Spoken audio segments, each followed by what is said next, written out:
ಗಗ್ಗರ movie ನಿಮ್ದೊಂದು turning point ಅಂತಾನೆ ಹೇಳ್ಬೋದು. ಅದ್ರ ಬಗ್ಗೆ ಒಂದು ಸ್ವಲ್ಪ ನಮಗೆ ಹೇಳೋದಾದ್ರೆ. ಅಯ್ಯೋ ಅಮ್ಮ, ಅದನ್ನು ನೆನೆಸ್ಕೊಂಡ್ರೆ ಮೈಯೆಲ್ಲ ಜಿಮ್ ಅನ್ನುತ್ತೆ ತಾಯಿ. ಹ್ಮ್ ಜುಮಾದಿ ಕೋಲ ಕಟ್ಟುವ ತನಿಯನ ಪಾತ್ರನ ನಾನು ಮಾಡ್ತೀನಿ ಅಂತ ಕನಸಲ್ಲೂ ಅಂದ್ಕೊಂಡಿರಲಿಲ್ಲ. ಅರುಣ ಸಾರ್ ಜೊತೆನೇ ಇದ್ದೆ 2006ರಲ್ಲಿ 7ರಲ್ಲಿ ಏನೋ ಶೋಧ ಶೆಟ್ರು ನನಗೆ ಫೋನ್ ಮಾಡಿದ್ರು. ಹ್ಮ್ ಒಮ್ಮೆ ಬನ್ನಿ ಅಂತ. ಕತ್ರಿಗುಪ್ಪೆ ಹತ್ರ ಅವ್ರದ್ದು ವಾಟರ್ ಟ್ಯಾಂಕ್ ಹತ್ರ ಅವ್ರದ್ದು ಮನೆ ಇತ್ತು, ಹೋಗಿದ್ದೆ. ನಿಮಗೆ ಒಂದು ಮುಖ್ಯ ಪಾತ್ರ ಕೊಡಬೇಕು ಅಂತಿದ್ದೆ, ನೀವು ತುಂಬ ದಪ್ಪಾದ್ರಿ ಈ ಮಠ, ಎಂತ ಮಾಡೋದು? ಸಪೂರ ಆಗ್ತೀರಾ ಅಂತ ಕೇಳಿದ್ರ? ಇಲ್ಲ ಸಪೂರ್ ಆಗ್ತೀರಾ ಅಂತ ಕೇಳಿದೆ. ನೋಡು ಬೇರೆ ಪಾತ್ರ ಮಾಡಿಸು ಅಂತಂದರು. ಹ್ಮ್ ಯಾಕೆ ಒಂಥರ ಇನ್ಸಲ್ಟ್ ಆದಂಗೆ ಆಯಿತು. ಆಯ್ತು ಅಂತ ಹೇಳಿ ಬಂದೆ. ಅಂದರೆ ನನ್ನ ಬಾಡಿ ಬಗ್ಗೆ ನಾನು ಇನ್ಸಲ್ಟ್ ಆದ, ಇಷ್ಟೇನು ಬಾಡಿ ಅಂತ. ಆಮೇಲೆ ಒಂದು 15 ದಿನ ಬರೀ ಲಿಕ್ವಿಡ್ ಮಾತ್ರ ತಗೋತೆ, ವಾಟ್ರ್ ಜ್ಯೂಸ್ ಮಾತ್ರ ತಗೋತಿದ್ದೆ. ಮಧ್ಯಾಹ್ನ 2 ಚಪಾತಿ ತಿಂತೆ. 15 ದಿನದಲ್ಲಿ ಕಮ್ಮಿ ಆದೆ. ಆಗ ಹೋದೆ. ಇತ್ತ ಕರೆಕ್ಟ್ ಇಲ್ಲ, ಈಗ ಕರೆಕ್ಟ್ ಇದ್ದೀರಿ, ಆ ಪಾತ್ರ ನೀವೇ ಮಾಡೋದು ಅಂತ ಹೇಳಿದ್ರು. ಕತೆ, ಚಿತ್ರಕಥೆ, ಪೂರ ಬಿಡ್ತು. ಕತೆ ಚಿತ್ರಕಥೆ ಎಲ್ಲ ಅವ್ರದ್ದೇ.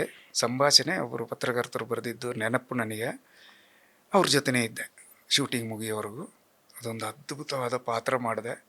ಆ ದೈವ ಕಟ್ಟುವ ಪಾತ್ರ ಮಾಡೋದಕ್ಕಿಂತ ಮೊದಲು ಅಲ್ಲೇ ಇದ್ದಂಥ ದೈವ ಗುಡಿಗೆ ಹೋಗಿ ತಪ್ಪು ಕಾಣಿಕೆ ಇಟ್ಟು ಪ್ರಾರ್ಥನೆ ಮಾಡಿಕೊಂಡೆ. ನನ್ನ ಹೊಟ್ಟೆಪಾಡಿಗಾಗಿ ಮಾಡ್ತಿದ್ದೀನಿ, ಯಾರನ್ನೂ ಅವಮಾನ ಮಾಡೋದಕ್ಕಲ್ಲ, ಕ್ಷಮಿಸು ಅಂತೇಳಿ ಅಡ್ಡ ಬಿದ್ದೆ. ಅವತ್ತು ನನಗೆ ಅದು ಅರ್ಧಲ ಹಚ್ಚೋದು, ಅವತ್ತು ನನಗೆ ಬಣ್ಣ ಹಚ್ಚುವ ದಿನ ಮಾಡಿದೆ. ಅದರ ಅನುಭವ ಹೇಳಿದರೆ ನಂಬಲಿಕ್ಕಿಲ್ಲ ಯಾರು. ಅದನ್ನ ನಮ್ಮ ಜೊತೆ ಶೇರ್ ಮಾಡ್ಕೋಬೋದಾ? ಬೇಡಮ್ಮ, ಯಾರು ನಂಬಲಿಕ್ಕಿಲ್ಲಮ್ಮ ಅದನ್ನು ಹೇಳಿದ್ರೆ. ನಾನಾಗಿರಲಿಲ್ಲ ತಾಯಿ. ಆ ದೈವ ಪ್ರೇರಣೆಯೇ ಆಗಿತ್ತಾ ಅಂತ ನಿಮಗೆ? ಆ ದೈವ ಪ್ರೇರಣೆಯೇ ಆಗಿ ನಿಮ್ಮನ್ನ ದೈವವೇ ನಿಮ್ಮನ್ನ ಅದಕ್ಕೆ ಸೆಳೆದು, ಇಲ್ಲ ನೀನು ಮಾಡು, ಮುಂದಕ್ಕೆ ನಾನು ಸಪೋರ್ಟ್ ಮಾಡ್ತೀನಿ ಅಂತ ಹೇಳಿ ನೀವು ಇವತ್ತು ನಂಬುವಂಥ ಕೊರಗಜ್ಜನೇ ನಿಮಗೆ ಆಶೀರ್ವಾದ ಮಾಡಿ ಈ ತನಿಯ ಪಾತ್ರ ಕೊಟ್ಟಿದ್ದಾರಾ ಅಂತ? ಇರ್ಬೋದು ಅಂತ ಕಾಣುತ್ತೆ. ನಾನಾಗಿರಲಿಲ್ಲ ಆ ಪಾತ್ರ ಮಾಡುವಾಗ. ಕೂತ್ಕೊಳ್ಳೋಕ್ಕಾಗ್ತಿರ್ಲಿಲ್ಲ, ನಿಂತ್ಕೊಳ್ಳೋಕ್ಕಾಗ್ತಿರ್ಲಿಲ್ಲ, ಮೈ ಇಡೀ ವೈಬ್ರೇಷನ್ ಆಗ್ತಿತ್ತು. ಅದೆಲ್ಲ ಕಟ್ಟಿದ್ರು. ಅದು ಫೋಟೋ ನಿಮಗೆ ಆಮೇಲೆ ಕಳಿಸ್ತೇನೆ. ಅದೆಲ್ಲ ಕಟ್ಟಿದ್ರು. ಎಂಥದ್ದು ನುಡಿ ಹೇಳಕ್ಕೆ ನನಗೆ. ಯಶೋಧಜಿ ಅವರು ಯಾವುದೋ ಒಂದು ಇಂಟರ್ವ್ಯೂಲ್ಲಿ ಹೇಳಿದ್ದಾರೆ, ಅವರು ನನಗೇನು ಇನ್ಸ್ಟ್ರಕ್ಷನ್ ಕೊಡ್ತೀನಿ, ನಾನು ಕೇಳ್ತಿಲ್ವಂತೆ. ಹೌದಾ? ಯಶೋಧಜಿ ಅವ್ರದ್ದು ಯಾವುದೋ ಒಂದು ಇಂಟರ್ವ್ಯೂಲ್ಲಿ ನಾನು ನೋಡಿದ್ದೀನಿ. ನಾನು ಅವನಿಗೆ ಇನ್ಸ್ಟ್ರಕ್ಷನ್ ಕೊಡ್ತಿದ್ದೆ ಮಟ್ಟಂಗೆ, ಅವ್ನು ನನ್ನ ಮಾತೇ ಕೇಳ್ತಿರಲಿಲ್ಲ, ಹುಚ್ಚುಚ್ಚಾಗಿ ಆಡ್ತಿದ್ದ.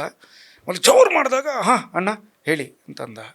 ಇಲ್ಲ, ನನಗಿದೆಲ್ಲ ಗೊತ್ತಿಲ್ಲ. ನನಗೆ ಅವರು ಇಂಟರ್ವ್ಯೂಲ್ಲಿ ಹೇಳಿದ ಮೇಲೆ ನನಗೆ ಗೊತ್ತಾದ್ದು. ನನಗೆ ನೆನಪಿರೋದು ಅಷ್ಟೇ, ನನ್ನ ಶರೀರ ನನ್ನ ಕಂಟ್ರೋಲಲ್ಲಿ ಇರಲಿಲ್ಲ, ನಾನು ನನ್ನ ಕಂಟ್ರೋಲಲ್ಲಿ ಇರಲಿಲ್ಲ. ಶಕ್ತಿ ಅನ್ನೋದು ಇದೆ ಅಲ್ವ ತಾಯಿ? ಖಂಡಿತವಾಗ್ಲೂ ಇದೆ. ಆ ಎನರ್ಜೀಸ್ ಅನ್ನೋದು ಇದ್ದೇ ಇದೆ. ಆ ಸಿನಿಮಾಗೆ ನ್ಯಾಷನಲ್ ಅವಾರ್ಡ್ ಬಂತು. ಹೌದು, ನನಗೆ ರಾಜ್ಯ ಪ್ರಶಸ್ತಿ ಬಂತು. Congratulation sir. ಅದನ್ನೇ ಕೇಳೋಣ ಅಂತಿದ್ದೆ. ಇದಕ್ಕೆ ರಾಜ್ಯ ಪ್ರಶಸ್ತಿ ಬಂದಿದೆ ನಿಮಗೆ ಆ ಪಾತ್ರಕ್ಕಾಗಿ. ಮತ್ತೆ ಅದು ಎಂಥ ಹೆಗ್ಗಳಿಕೆ ಅಲ್ವಾ, ಅದು ಎಂಥ ಹೆಮ್ಮೆಯ ವಿಷಯ ಅದು. ಹೌದು. 2008 ತುಳು ಚಿತ್ರರಂಗದ ಇತಿಹಾಸದಲ್ಲಿ ಒಬ್ಬ ಪುರುಷ ಕಲಾವಿದನಿಗೆ ಬಂದಂತಹ ಮೊಟ್ಟ ಮೊದಲ ರಾಜ್ಯ ಪ್ರಶಸ್ತಿ. ಅದರಲ್ಲೂ ತನಿಯ ಪಾತ್ರ. ನಾನು ತುಂಬ ಅನುಭವಿಸಿ, ನಿಮ್ಮ ಊರಿನವ್ರದೇ ಆದ ಒಂದು ದೈವದ ಬಗ್ಗೆ ಆ ಒಂದು ಪಾತ್ರನ ವಹಿಸಿ ಅದಕ್ಕೆ ಎಷ್ಟರ ಮಟ್ಟಿಗೆ ಅಂದ್ರೆ ನಿಮಗೆ ಅನಿಸ್ತಾ, ನಾನು ಇದಕ್ಕೆ ಒಂದು ಜಸ್ಟಿಸ್ ಕೊಟ್ಟಿದ್ದೀನಿ, ನಾನು ಇದಕ್ಕೆ ಅರ್ಹನೇ, ನನ್ನನ್ನು ತಗೊಂಡಿದ್ದಕ್ಕೆ ಅಂತ ನಿಮ್ಗೆ ಅಂದ್ರೆ ಅವಾರ್ಡ್ ಬಂದ ಮೇಲೆ ಅನ್ನಿಸ್ತಾ? ಇಲ್ಲ, ಪಾತ್ರ ಮುಗಿದ ಮೇಲೆ ನನಗೆ ಅನ್ನಿಸ್ತು. ಅವಾರ್ಡ್ ಬರುತ್ತೆ ಅನ್ನೋ ಕಲ್ಪನೆನೇ ಇರಲಿಲ್ಲ ನನಗೆ. ಅವಾರ್ಡ್ ಬಂದಾದ್ಮೇಲಿಂದ ನಿಮ್ಗೆ ಒಂದು ಅನಿಸಿಕೆ ಹೇಗೆ? ಹೆಮ್ಮೆ ಅಂತ ಅನ್ನಿಸ್ತು. ನಾನು ಶಿವಧೋಜಿ ಅವರಿಗೆ ಎಷ್ಟು ಥ್ಯಾಂಕ್ಸ್ ಹೇಳಿದ್ರು ಸಾಲದು ಅಂತ ಅನ್ನಿಸ್ತು. ಒಳ್ಳೆಯ ಮೂವಿ ಮಾತ್ರ ಗಗ್ಗರ. ಹೌದು. ಅದು ಈಗ ಬಿಡುಗಡೆ ಆದರೂ ಕೂಡ ನೋಡಲಿಕ್ಕೆ ಜನ ಇದ್ದಾರೆ. ಆಗಿನ ದಿನಗಳಲ್ಲಿ ಈ ಸೋಷಿಯಲ್ ಮೀಡಿಯಾ ಇಷ್ಟೊಂದು ಮತ್ತೆ ದೈವಗಳ ಬಗ್ಗೆ, ದೈವ ನರ್ತಕರ ಬಗ್ಗೆ, ಮತ್ತೆ ಆ ಒಂದು ಸ್ಟೋರಿ ಬಗ್ಗೆ ಕಮ್ಮಿ ಜನಕ್ಕೆ ಮಾತ್ರ. ಅಂದ್ರೆ ಇವಾಗ ನಾವೆಲ್ಲ ಕರಾವಳಿದವರು, ನಮಗೆ ಅದರದ್ದು ಅರಿವಿರ್ತದೆ, ಮತ್ತೆ ಅದರದೆಲ್ಲ ಹೇಗಿರ್ತದೆ ಅಂತ ಗೊತ್ತಿರತ್ತೆ. ಬಟ್ ಈಗ ಘಟ್ಟದ ಮೇಲೆ ಭಾಗನವರಿಗೆ ಸ್ವಲ್ಪ ಅದು ಕಮ್ಮಿ, ಅನುಭವ ಕಮ್ಮಿ. ಆದ್ರೆ ಇತ್ತೀಚಿನ ದಿನಗಳಲ್ಲಿ ಅದು ಜಾಸ್ತಿ. ಅದು ಕಾಂತಾರ ಬಂದ ಮೇಲೆ ಜಾಸ್ತಿ ಆಗಿದೆ. ಕಾಂತಾರ ಬಂದ ಮೇಲಿಂದ ದೈವ ನರ್ತನ, ಕೋಲ ಅದ್ರ ಬಗ್ಗೆ ಎಲ್ಲ ಇವಾಗ ಜನಗಳಿಗೆ ತಿಳ್ಕೊತಿದ್ದಾರೆ, ತಿಳ್ಕೊಳ್ಳೋದಕ್ಕೆ ಆಸಕ್ತಿ ಕೂಡ ಮೂಡಿದೆ ಅವರಿಗೆ. ಹೌದು, ಮತ್ತೆ ಇವಾಗ ನೋಡ್ತಾರೆ. ಅದರಿಂದಾಗಿ ಇವಾಗ ಗಗ್ಗರ ಕೂಡ ನೋಡಿದ್ದಾರೆ ಸುಮಾರು ಜನ. ಕಾಂತಾರ ಬಂದ ಮೇಲಿಂದ ದೈವದ ಬಗ್ಗೆ ಇನ್ನ ಯಾವ್ದು ಮೂವಿ ಮಾಡಿದ್ದಾರೆ ಅಂತ ಹೇಳಿ ಯಾವ್ದು ಮದಿಪು ಮಾಡಿದ್ರು. ಚೇತನ್ ಮುಂಡಾಡಿ ಅವರು ಮದಿಪು ಅಂತ ಒಂದು ಮಾಡಿದ್ರು. ಅದರಲ್ಲೂ ಕೂಡ ನಾನು ದೈವ ಕಟ್ಟೋನ ಪಾತ್ರ ಮಾಡಿದ್ದೆ. ಆದರೆ ದೈವ ಕಟ್ಟಲ್ಲ, ಅದರಲ್ಲಿ ನನ್ನ ಮಗ ಕಟ್ತಾರೆ, ಸತ್ಯ ಅಂತ. ನಿಮ್ಮ ಮಗನ ಪಾತ್ರದವರು? ನನ್ನ ಮಗನ ಪಾತ್ರದವರು ಆ ದೈವ ಕಟ್ತಾರೆ. ಅದೊಂದು ಡಿಫ್ರೆಂಟ್ ಆದ ಕತೆ ಅಮ್ಮ, ವಿಚಿತ್ರ ಕತೆ ಅದು. ಯಾವುದೋ ಒಂದು ಬೇರೆ ಜನಾಂಗದ ವ್ಯಕ್ತಿಯನ್ನು ತಂದು ಸಾಕುವ ನಾನು, ಹ್ಮ್ ಆ ಬೇರೆ ಜನಾಂಗದ ಹುಡುಗನ ತಾಯಿ ಹುಡುಕೊಂಡು ಬರ್ತಾರೆ, ಹ್ಮ್ ನನಗೆ ಬಿಟ್ಟುಕೊಡ್ಲಿಕ್ಕೆ ಆಗೋದಿಲ್ಲ. ಅವತ್ತು ಇವನು ಕೋಲ ಕಟ್ಟಬೇಕು, ಇವನು ಬೇರೆ ಮತದವನು ಅಂತ ಗೊತ್ತಾದರೆ ಗಲಾಟೆ ಆಗುತ್ತೆ. ಯಾಕಂದ್ರೆ ಹಂಗೆಲ್ಲ ಕಟ್ಲಿಕ್ಕೆ ಬರಲ್ವಲ್ಲ, ಕಟ್ಲಿಕ್ಕೆ ಆಗಲ್ಲ. ಅದರದೇ ಆದ ನಿಯಮಗಳಿದೆ. ನಾನು ಅದನ್ನು ಮುಚ್ಚಿರ್ತೀನಿ, ಕೋಲ ಕಟ್ತಾನೆ ಅವನು. ಅವನ ತಾಯಿಗೆ ಅಭಯ ಕೊಡ್ತಾನೆ. ಸೀತಾಕೋಟೆ ಅವ್ರ ತಾಯಿ ಪಾತ್ರ ಅದು ಪಾತ್ರ ಅಲ್ಲ, ಅವರು ಅನುಭವಿಸ್ಕೊಂಡು ಮಾಡಿದ್ರು. ಸತ್ಯ ಅಂತ ಒಳ್ಳೆಯ ಕಲಾವಿದೆ ಅವರು. ನನ್ನ ಸತ್ಯ ಅಂತ ನನ್ನ ಮಗನ ಪಾತ್ರ ಮಾಡಿದ್ದು ತುಂಬ ಅದ್ಭುತವಾಗಿ ಅಭಿನಯಿಸಿದ್ರು. ಅದಕ್ಕೆ ನ್ಯಾಷನಲ್ ಅವಾರ್ಡ್ ಬಂತು. ಅದರಲ್ಲಿ ನಾನು ನ್ಯಾಷನಲ್ ಅವಾರ್ಡಲ್ಲಿ ಇದ್ದೆ. ಕೊನೆಯ ಹಂತದ 3 ಜನರನ್ನ ಏನು ಫೈನಲ್ ಮಾಡ್ತಾರೆ ಅದರಲ್ಲಿ ನಾನಿದ್ದೆ. ಮಾರನೇ ದಿನ ಅನೌನ್ಸ್ ಆಗುತ್ತೆ ನೋಡು ಮಠ ಅಂತ ಫೋನ್ ಮಾಡಿದ್ರು ನನಗೆ, ಡೆಲ್ಲಿಯಿಂದ ಫೋನ್ ಬಂದಿತ್ತು. ಮಾರನೇ ದಿನ ಟಿ ವಿ ಮುಂದೆನೇ ಕೂತೆ. ಅಕ್ಷಯ್ ಕುಮಾರ್ಗೂ ಹೋಯ್ತು, ಹಿಂದಿ ನಟ ಅಕ್ಷಯ್ ಕುಮಾರ್. ನಾನು unknown person, unknown artist. Akshay Kumar ಹಾಗಲ್ಲ, ಆಗ ಏನೊಂದು 2-3 ಹೆಸರು ಮಾಡಿದ್ದಾರೆ, ತುಂಬ ಹೆಸರು ಮಾಡಿದರು. ಅವರಿಗೆ ನೋನ್ ಆಕ್ಟರ್. Non actor. ಆದ್ರೆ ಏನಪ್ಪ, ಆ ಒಂದು ಸಿನಿಮಾ ಚಿತ್ರರಂಗ ನಿಮ್ಮನ್ನ ಈ ತರದ ಒಂದು ಪಾತ್ರಕ್ಕೆ ನೀವು ಅರ್ಹರಿದ್ದೀರಿ ಅಂತ ಹೇಳಿ ನಿಮ್ಮನ್ನ ಆರಿಸಿರೋದು ಅಲ್ಲದೆ, ಆ ತರದ್ದು ಪಾತ್ರಗಳಲ್ಲದೆ ಗಜಕೇಸರಿ ಆಗಿರ್ಬೋದು, ರಾಜ್ಕುಮಾರ ಆಗಿರಬಹುದು, ಮತ್ತೆ ಅವನೇ ಶ್ರೀಮನ್ನಾರಾಯಣ, ಈ ತರದ್ದು ಒಳ್ಳೊಳ್ಳೆ ಮೂವೀಸ್ ಅಲ್ಲಿ ಕೂಡ ನೀವು ಕಾಣಿಸ್ಕೊಂಡಿದ್ದೀರಾ.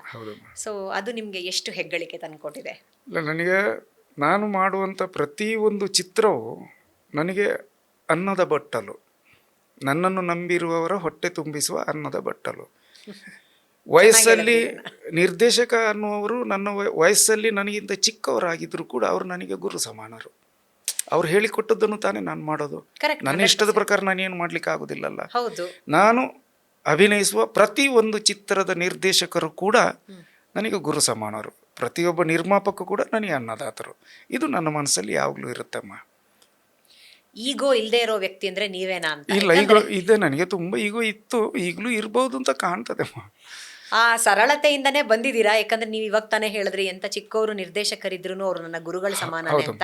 ಸೊ ನಾನು ಕಂಡುಕೊಂಡಿದ್ದು ಏನಂತಂದ್ರೆ, ಎಷ್ಟು ಸರಳತೆ ನಿಮ್ಮಲ್ಲಿದೆ, ಎಷ್ಟು ಡೌನ್ ಟು ಅರ್ತ್ ಇದ್ದೀರಾ ಅಂತ.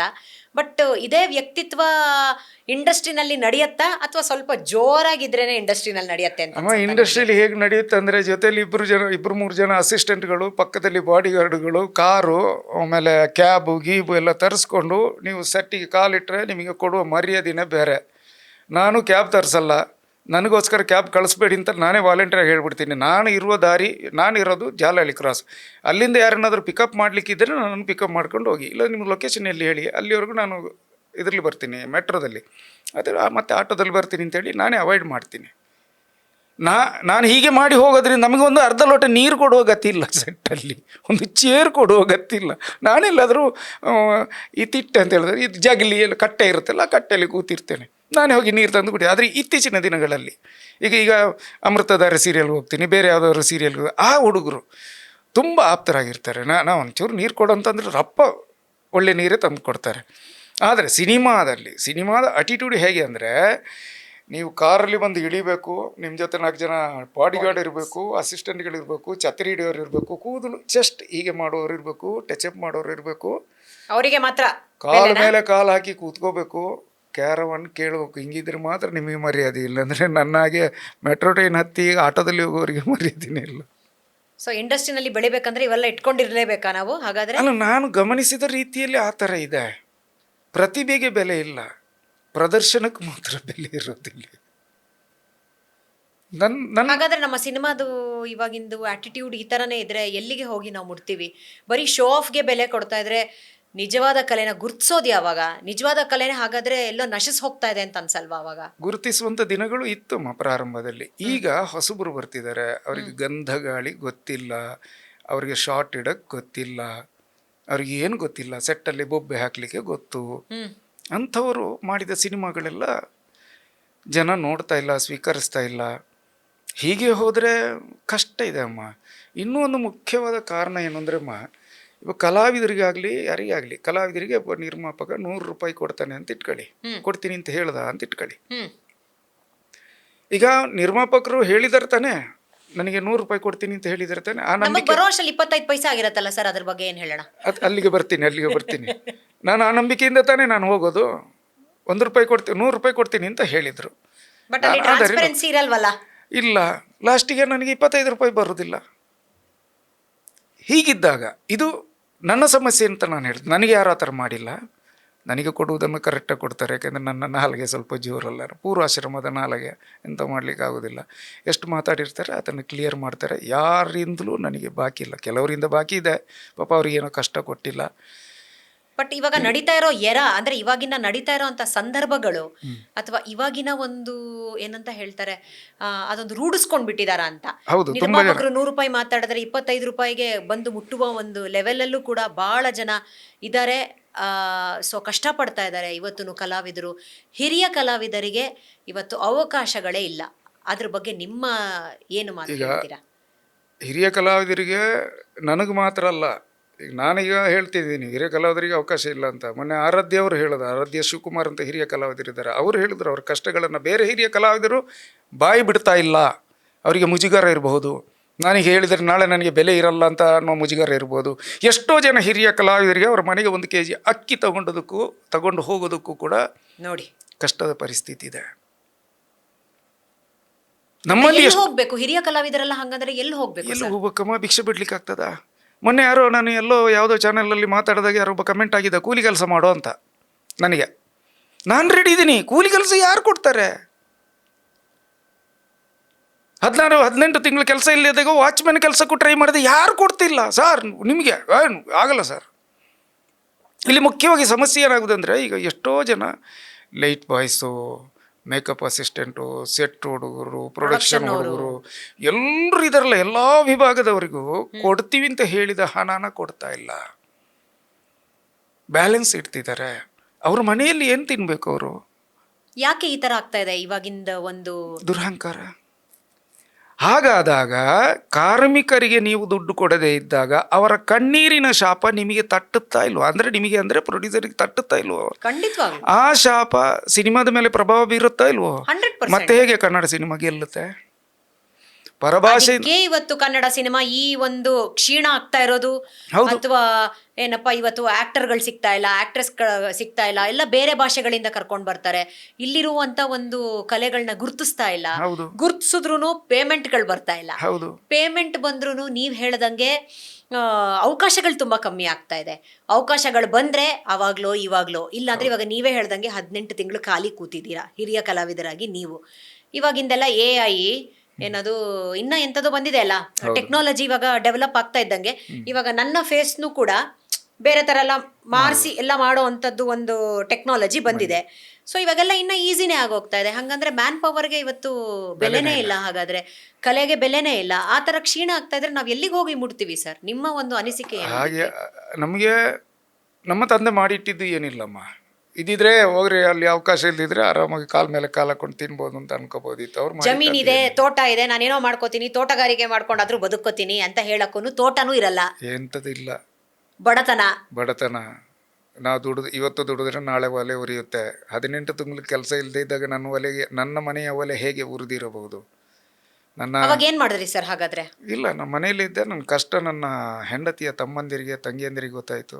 ನನ್ನೊಬ್ಬರು ತಾಯಿಯ ತಮ್ಮನ ಮಕ್ಕಳು ಒಳ್ಳೆ ಜಾಬಲ್ಲಿದ್ದಾರೆ, ಅವ್ರಿಗೆ ವಿಷಯ ಗೊತ್ತಾಯಿತು. ಅವ್ರು ನನ್ನನ್ನು ಸಾಕಿದ್ರು. ನನ್ನ ನಾದಿನಿಯರು, ನನ್ನ ಭಾವಂದರು, ನನ್ನ ಮಾವನ ಮಕ್ಕಳು ನನ್ನನ್ನು ಸಾಕಿದ್ರು. ಈಗ ನಾನು ವೆರಿ ಗ್ರೇಟ್ಫುಲ್ ಟು ದೆಮ್ ಅಲ್ವಾ? ಖಂಡಿತ. ಸಂದೇಶ್ ಶೆಟ್ಟಿ ಅಜ್ರಿ ಅವ್ರದ್ದು ಸಂಗೀತ ಬಾರ್ ಆ್ಯಂಡ್ ರೆಸ್ಟೋರೆಂಟ್ ಮಾಡಿದೆ. ಈ 18 ತಿಂಗಳ ಮಧ್ಯದಲ್ಲಿ ಅದು ಮಾಡಿದ್ದು ಇತ್ತೀಚೆಗೆ, ಮೊನ್ನೆ ಒಂದು ತಿಂಗಳ ಹಿಂದೆ. ಈ 18 ತಿಂಗಳ ಮಧ್ಯದಲ್ಲಿ ರೂಬಿ ಅಂತ ಒಂದು ಸಿನಿಮಾ ಮಾಡಿದೆ ಅಷ್ಟೇ. ಆಮೇಲೆ ಅಮೃತಧಾರ ಸೀರಿಯಲ್ ಯಾವಾಗಲೂ ಒಮ್ಮೆ ಕರಿತಿದ್ರು, ಹೋಗ್ತಿದ್ದೆ, ಮಾಡ್ತಿದ್ದೆ. ಇಷ್ಟೇ ಜೀವನ ಇದ್ದಿದ್ದು. ಇಲ್ಲಿ ಪ್ರಾಬ್ಲಮ್ ಏನಾಗ್ತಿದೆ ಅಂದರೆ, ನೀವು ಮಾತಾಡಿದ ಪೇಮೆಂಟನ್ನು ಕೊಟ್ಟುಬಿಡಿ. ಅದು ಕಾರ್ಮಿಕರು ಇರ್ಬೋದು, ನಟರು ಇರ್ಬೋದು, ನಟಿ ಇರ್ಬೋದು. ನೀವು ಅವರಿಗೆ ದುಡ್ಡು ಕೊಡದೆ ಪರಭಾಷೆಯಿಂದ ನಟರನ್ನು ಕರೆಸ್ತೀರಿ. ಹೌದು, ಅವರಿಗೆ AC ಕಾರ್ ಕೊಡ್ತೀರಿ, ಕ್ಯಾರವಾನ್ ಕೊಡ್ತೀರಿ, ಅವ್ರಿಗೆ ಲಾಡ್ಜ್, ಇಲ್ಲಿ ಲಾಡ್ಜ್ 5 ಸ್ಟಾರ್ ಹೋಟ್ಲ್ ಕೊಡ್ತೀರಿ, ಅವ್ರಿಗೆ ಸ್ಟಾರ್ ಹೋಟ್ಲಿಂದ ಫುಡ್ ತಂದು ಕೊಡ್ತೀರಿ. ಇಲ್ಲಿರೋ ಅಂತ ಕಲೆಗಾರರಿಗೆ ಇವತ್ತು ಬೆಲೆ ಇಲ್ಲ. ಇಲ್ಲಿ ಕಷ್ಟಪಟ್ಟಿರೋ ಅಂಥವ್ರು ಮತ್ತೆ ಒಳ್ಳೆ ಹೆಸರು ಮಾಡಿರೋ ಅಂಥವ್ರಿಗೂ ಬೆಲೆ ಇಲ್ಲ. ನಮಗೆ ರೂಮ್ ಕೊಟ್ಟರು ಕೂಡ ಎಲ್ಲೋ ಒಂದು ಕಡೆ ರೂಮ್ ಕೊಟ್ಟಿರ್ತಾರೆ, ಓಕೆ ಫೈನ್, ನಾನು ಒಪ್ಕೋತೀನಿ. ನಾನು ಅಂಥ ಪಾಶ್ ಬೇಡದೇ ಇರೋದ್ರಿಂದ ನಾನು ಯಾವುದಾದ್ರೂ ಒಪ್ಕೋತೀನಿ. 4-5 ಜನರನ್ನು ಒಂದೇ ರೂಮಲ್ಲಿ ಹಾಕೋರು ಇದ್ದಾರೆ. ಅದೇ ಪರಭಾಷೆಯಿಂದ ಬಂದವರಿಗೆ ನೀವು ಚಿನ್ನದ ತಟ್ಟೆಯಲ್ಲಿ ಅನ್ನ ಕೊಡ್ತೀರಲ್ಲ, ಅದು ಹೇಗೆ, ಅದು ಯಾಕೆ?